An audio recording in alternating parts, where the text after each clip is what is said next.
La inteligencia artificial sin duda llegó para quedarse y cada vez es más común que la utilicemos en las distintas áreas, sobre todo dentro de lo que tiene que ver con desarrollo. Herramientas como Copilot, todo lo que hemos visto con Gemini. Sin embargo, al mismo tiempo hay como que bastante ruido y en muchas ocasiones la reacción a eso es como que alejarse un poco, intentar seguir en lo que estás puesto. Ahora bien, la pregunta es, ¿utilizas o no utilizas ChatGPT para programar o cualquier otro modelo de lenguaje? ¿Le consigues o no le consigues utilidad? ¿Vale la pena o no vale la pena hacer el pago de ChatGPT Plus? Bueno, ese tipo de cosas son las que vamos a analizar en este video. Evaluar un poco, si bien ya es bastante conocido las ventajas y la productividad que puede generar el utilizar la inteligencia artificial por medio de buenos prompts para conseguir una ayuda óptima, digamos, es bastante común también conseguir desarrolladores que no están tan convencidos de si vale o no vale la pena, por ejemplo, hacer el pago. Bueno, vamos a discutir un poco cuáles son las ventajas que tiene el uso de ChatGPT y cuáles son las diferencias que tiene también la versión gratis de la versión paga. Y en eso se va a enfocar este video. Así que si tenías alguna duda, pues quédate y intentemos descubrir juntos a ver si de alguna manera esto te ayuda a determinar si te conviene o no conviene hacer la inversión de pagar un ChatGPT Plus, por poner un ejemplo. Lo primero que vamos a hacer es un repaso por las distintas funcionalidades que ofrecen y que ya empiezan a permitir tener una productividad mayor a simplemente entrar a ChatGPT y hacer una pregunta cualquiera con respecto a lo que nosotros necesitamos. Algo de lo que se habla bastante es del tema del prompting engineering. ¿Qué es el prompting? Bueno, la capacidad de armar un buen prompt. Este armado de un buen prompt es un tema que puede llevar bastante trabajo y puede ser repetitivo o forzado, ¿verdad? Si tú, por ejemplo, estás trabajando con un proyecto de un e-commerce, entonces cada vez que vas a empezar un chat, tienes que armar la estructura de contexto en la que explicas que estás trabajando con un e-commerce que tiene tales funcionalidades o tales características y todo esto, eso se puede hacer un poco tedioso. Y de hecho es un error en el que cae mucha gente por defecto que ni siquiera se preocupa por dar el contexto, sino que llega y hace una pregunta generalizada de, por ejemplo, ¿cómo puedo hacer yo un query de tal cosa? Y dentro de esto, obviamente, en el universo de las cosas que existen, ChatGPT responde de una manera muy generalizada. Entonces, allí es en donde entra el primer punto. Vamos a hacer un ejemplo. Imaginémonos aquí, estoy en una conversación totalmente nueva. Esto es una cuenta que ya existía, por supuesto, pero que no es la cuenta que yo uso en la diaria y que por tanto no tiene ninguna configuración hecha. Entonces yo le voy a decir acá que por favor implemente una conexión a MySQL. Implementa una conexión de base de datos con MySQL. Y vamos a ver qué responde. Por un lado, la respuesta general, y por el otro, fíjense que directamente se fue con Python, el lenguaje por defecto en muchas cosas que tienen que ver con inteligencia artificial, y allí empezó a generar el código. Por supuesto, la respuesta, entre comillas, estaba bien, pudiéramos pensar, pero al mismo tiempo empieza con un tema de instalación que pudiera ser algo que ya, si tú estás pidiendo o estás en una diaria trabajando, seguramente si trabajas con MySQL ya lo tienes instalado porque es lo que estás haciendo. Y luego empieza con otra serie de cosas como por ejemplo la generación de tablas. En ningún momento nosotros hablamos de generar tablas. Entonces ya aquí la respuesta deja de ser efectiva. Entonces, ChatGPT sabe de esto y lo primero que disponibilizaron fueron las Custom Instructions, que están aquí en esta sección y que se basan de dos preguntas. La primera, que es el cómo te gustaría que ChatGPT te provea mejores respuestas, y el otro, cómo te gustaría que te responda. Entonces, ¿qué quieres que sepa de ti y cómo te gustaría que te responda? Esta fue la primera funcionalidad que ellas utilizaron y hoy en día tienen otra que vamos a ver más adelante, que es la de la memoria. El tema es que ambas se pudieran como que pisar un poco. Sin embargo, están las dos disponibles y es importante tener claro y asegurarse de que no tengas información que contradiga una con la otra, por decirlo de alguna forma. Entonces, vamos a hacer una configuración aquí muy básica. Yo le voy a decir aquí un poco lo que yo hago, que es que trabajo con TypeScript y que ese es el entorno que necesito. Entonces yo le voy a decir, soy programador full stack y trabajo con TypeScript. Y en cómo quiero que le responda, le voy a indicar, necesito que tus respuestas sean directas. Entonces, bueno, acá le estamos diciendo que soy un programador full stack de TypeScript y que además necesito que las respuestas sean directas y que se enfoquen en el código. Vamos a guardar esto y vamos a volver a hacer exactamente la misma prueba. Yo me voy a copiar aquí el prompt, me voy a venir a una conversación nueva y le vamos a decir que implemente la conexión con base de datos. Entonces, fíjense como aquí ni siquiera me respondió ya una introducción y simplemente importó un paquete llamado MySQL y implementó la conexión. No nos paremos en ver si el código es correcto o es incorrecto, que estas son cosas que también, por supuesto, se pueden pulir, pero sí, por favor, pónganle foco en cómo la respuesta ya viene siendo mucho más efectiva, mucho más clara y mucho más lo que necesitamos. Si nosotros damos por sentado que este código es correcto, ya básicamente nosotros podríamos venir aquí, copiarlo, pegarlo y en teoría funcionaría. Entonces, ya vimos el primer punto, que es el tema de cómo configurar los custom instructions. Pero aparte de eso, ellos en la última versión, o en una de las últimas versiones, sinceramente no recuerdo en estos momentos cuándo, disponibilizaron algo que se llamaba memoria. Y la memoria es bastante similar a cómo funcionan las custom instructions, pero creo que tiene una capacidad un poco más amplia. Y en particular lo que hago es tener una configuración específica en custom instruction parecida a lo que dije, y luego en la memoria utilizo herramientas necesarias, por ejemplo, de comandos. Yo le puedo decir lo siguiente. Por ejemplo, aquí le estoy diciendo que memorice que cada vez que le envío una instrucción que empieza con barra, básicamente esto va a ser una instrucción en la cual no necesito ningún otro tipo de respuesta más que haga la tarea que yo le estoy pidiendo. Vamos a probar a ver qué tal funciona. Yo le digo allí, fíjense como allí me está diciendo directamente que la memoria está modificada. Entonces, ahora, una práctica que yo hago bastante es realiza el texto un commit convencional del código armado. Le decimos que lo envíe y en este caso, bueno, no lo armó de forma directa, pero me respondió con lo que necesitaba. Digamos que no fue tan productiva esta prueba. Más allá de eso, el tema es que tenemos las dos configuraciones. Tenemos la configuración de memoria y tenemos las custom instructions. La memoria se le puede acceder desde la sección de settings. En la opción de personalización, nosotros tenemos aquí a la opción de memoria. Esto no estoy seguro si siempre llega habilitado, habría que validar que esté habilitado. Y en todo caso aquí se maneja. Cada vez que uno le dice que grabe algo, que la información que se le está dando es algo que él tiene que grabar, también lo va a hacer. Entonces esa información está aquí. Y uno puede entrar y validar toda la información que está grabada y eliminarla si se quiere. Vamos a hacer una siguiente prueba. Readme. Ok, fíjense que en este caso sí me funcionó. Le dije que hiciera un readme con una introducción a TypeScript y automáticamente me generó la estructura de un readme con TypeScript, el cual por supuesto uno podría, por ejemplo, copiarlo. Si nos venimos aquí a Obsidian y lo pegamos en un archivo nuevo, vemos que tenemos el readme completo con toda la estructura que se necesita. Así que caso aprobado. Entonces ya vimos las custom instructions y la memoria. Estas funcionalidades están disponibles en la versión gratis. Aparte de que están disponibles estas funcionalidades, está la posibilidad de que uno navegue las Custom GPT, pero esto, al menos en mi experiencia, ha sido muy difícil conseguir un Custom GPT que cumpla con las cosas que yo necesito. Y es aquí en donde entra la versión Plus. La versión Plus te ofrece la posibilidad de que crees tus propios Custom GPT. ¿Y por qué podrías crear tus propios Custom GPT? Esto nos lleva un poco a repasar cómo funciona. Bueno, como podemos ver en la imagen, imaginamos que tenemos el mensaje. Este mensaje es el que enviamos nosotros en la interfaz gráfica, que puede ser ChatGPT, pero cualquier otra aplicación que maneja inteligencia artificial.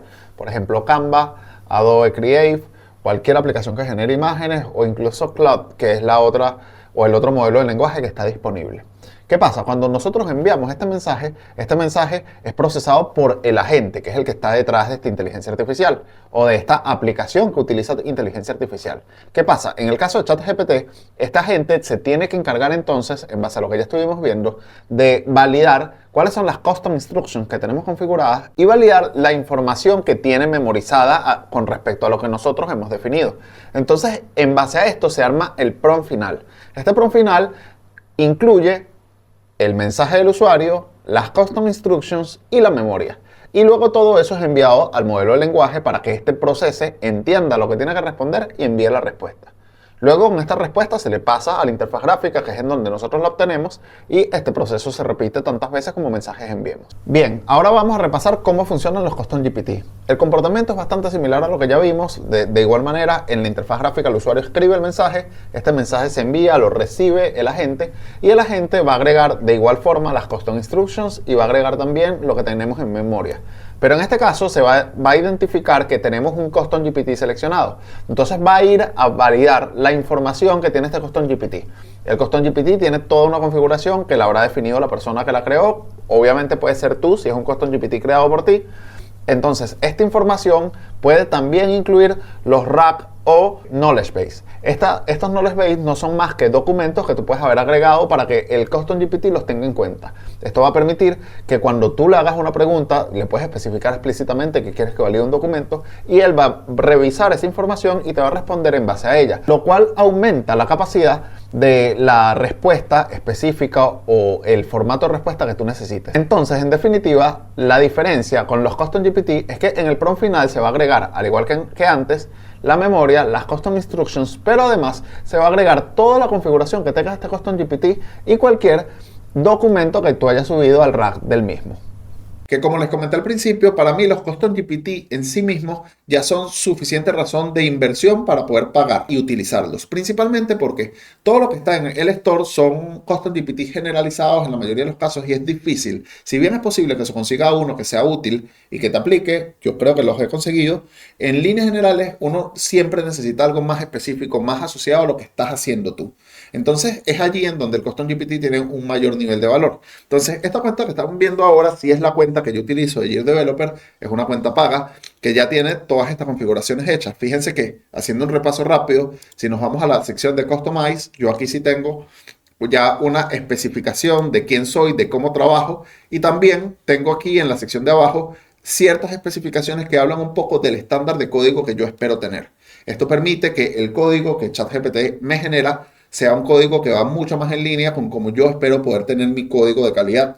Entonces, de esta manera, la respuesta también es mucho más óptima y la revisión que tengo que hacer yo sobre lo que este genera también se aumenta a nivel de productividad, pues es menos lo que tengo que revisar o que modificar. Habiendo hecho este repaso, luego también, fíjense como yo me vengo aquí a la sección de memoria, settings, personalización y vemos en la memoria y también tengo todo un conjunto de cosas de memoria configuradas.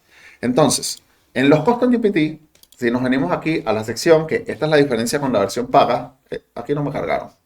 Este es un error que ellos tienen. Es normal, creo que tiene que ver con el uso de IndexedDB.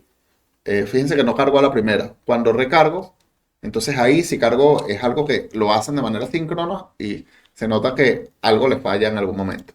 Entonces, bueno, si nosotros entramos aquí, tenemos la misma sección de explorar, pero entonces aquí se habilitan la posibilidad de ver tus GPT, tus propios Custom GPT. He hecho algunos que me son útiles, otros que no me son tan útiles y dejo utilizarlos, y otros simplemente por probar y entender cómo funciona la herramienta, que es aquí en donde para mí es clave.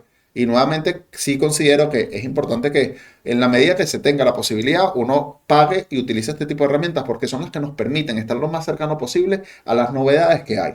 Y estas novedades que las entendamos es clave para que estemos listos cuando sea un pan diario el tener que hacer el desarrollo de herramientas o software que se conecten con modelos de lenguaje, que es lo que viene sin duda alguna. Vamos a repasar un poco cómo funciona. Vamos a intentar crear un Custom GPT básico solo para que vean cómo es la interfaz. La interfaz se puede trabajar de dos maneras. La principal o la básica, digamos, es esta en la cual se te asiste, el modelo de lenguaje te hace preguntas y a partir de las preguntas él va haciendo la configuración del Custom GPT y luego tienes una opción que pudiera considerarse como que avanzada en la cual simplemente es un formulario en el que eres tú directamente el que quieres que configure.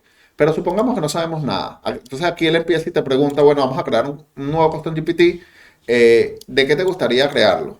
Entonces vamos a decirle, quiero crear un asistente para aprender inglés. Entonces él aquí te dice, ok, vamos a crear un asistente para aprender inglés. Te dice un poco más o menos cómo va a ser la creación de esto y que lo va a actualizar. Entonces, posteriormente, lo que te consulta es el tema de cuál es el nombre que tú quieres que ponerle. Es un nombre que tú puedes especificar. O vamos a hacer en este caso decirle que él lo decida. No se me ocurre ninguno, defínelo tú. Que sea atractivo y creativo. Vamos a ver qué hace. Inglés fácil. No entremos en eso, digamos que sí. Entonces, bueno, ya a partir de aquí, fíjense cómo él acá ya fue llenando los distintos campos del formulario, haciendo la configuración. Entonces, básicamente, simplemente es un chat que obtiene los datos que se necesitan y luego viene actualizando. Miren como ahí mientras hablaba me actualizó ya la interfaz también del modelo y este panel que está aquí a la derecha es un panel que te permite probar la configuración que tú estás haciendo para que antes de que lo publiques estés seguro con la respuesta que tú necesitas. Vamos a dejarlo hasta aquí. Vamos ahora a ir a uno que ya existe para mostrarles un poco algunas diferencias. Por lo menos yo me voy a venir a este que se llama TypeScript Sage. Es uno de los que yo más uso, está bastante especializado en todo lo que tiene que ver con JavaScript universal, digamos. Entonces, aquí viene un punto súper interesante y son los RAG. Uno puede agarrar y tener archivos específicos, subirlos y entonces de alguna manera darle más información de contexto para que él tenga presente y sepa que puede acceder a estos archivos para buscarlos. Sin embargo, les digo algo, realmente aquí todavía se nota que hay mucho por evolucionar, pero bueno, el punto es que, como dije al principio, lo más importante para mí de pagar estas herramientas es poder entender hacia dónde va el desarrollo y las cosas para las cuales tenemos que estar preparados. Entonces, estamos hablando de varios temas. Ya hablamos de memoria entre distintos elementos, hablamos de instrucciones, hablamos de la conexión de los agentes y ahora estamos hablando de cómo se usan los RAG, ¿no? O el conocimiento base que nosotros queremos que el modelo de lenguaje tenga en cuenta, o en este caso, el Custom GPT. Una vez ya armada toda esta configuración, uno puede publicarlo y definir si quiere que el Custom GPT sea público o privado, si quieres que pueda ser una persona, porque hay como que tres opciones. La número uno es que es privado y nada más tienes acceso tú. La número dos es que puedes compartir el link y ese link la persona que lo tenga puede acceder y utilizarlo. Y la número tres es que esté disponible en la comunidad y pueda ser buscado por cualquier otra persona. El punto es, ya teniendo esto en mente, imagínense ustedes cómo el poder integrar de forma correcta todos estos features que están disponibles pueden aumentar la productividad que tú tienes. Si le dedicas el tiempo necesario a hacer una configuración correcta de las custom instructions, si también dedicas el tiempo necesario a evaluar bien qué es lo que quieres que se memorice dentro del chat para que se tenga en cuenta en conjunto con esas custom instructions, y si además tienes a la mano distintos custom GPT o agentes especializados en áreas dentro de tu equipo de trabajo, como por ejemplo, en este caso, este Science Shell que yo tengo es uno que se encarga de gestionar cualquier cosa que tiene que ver con comandos de clic, bien sea de Git, bien sea de Google Cloud, de Amazon Web Services, etc.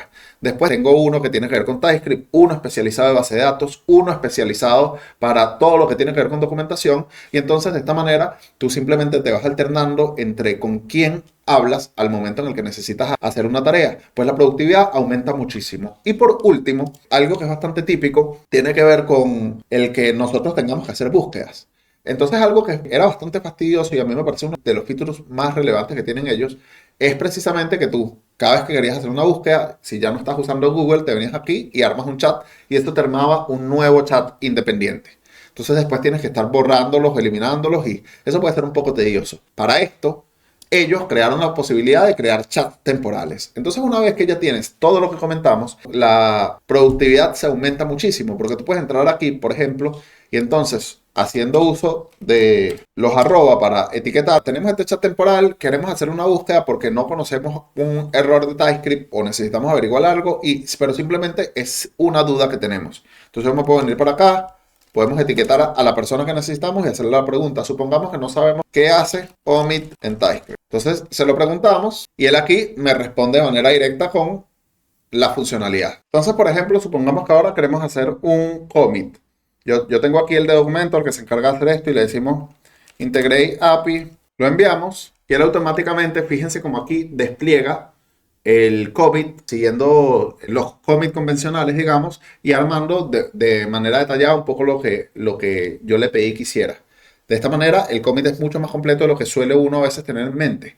Ahora, yo por supuesto esto no lo hago tan así. Generalmente doy un poquito más de contexto, copio el código, le mando una imagen y ya con la imagen es suficiente como para que él entienda bien qué es lo que se está haciendo y me responde un commit que es bastante útil. A partir de esto, imagínense que yo por supuesto eliminé el uso de Google un 98%, ya que simplemente lo que hago en mi día a día es abrir una conversación temporal y según el área o lo que necesito consultar para refrescar algo, me vengo para acá, etiqueto al Custom GPT que tengo de cada una de estas áreas, le hago la consulta. Cuando ya me responde, si por ejemplo estoy trabajando un código, armo el código, después vengo, etiqueto al que tengo de documentación, le pido que haga el commit, lo hace y publico y ya con eso está listo. Entonces, bueno, en resumen, vimos varios puntos que a mí me parecía relevante destacar acerca de cuál es el funcionamiento que tiene ChatGPT.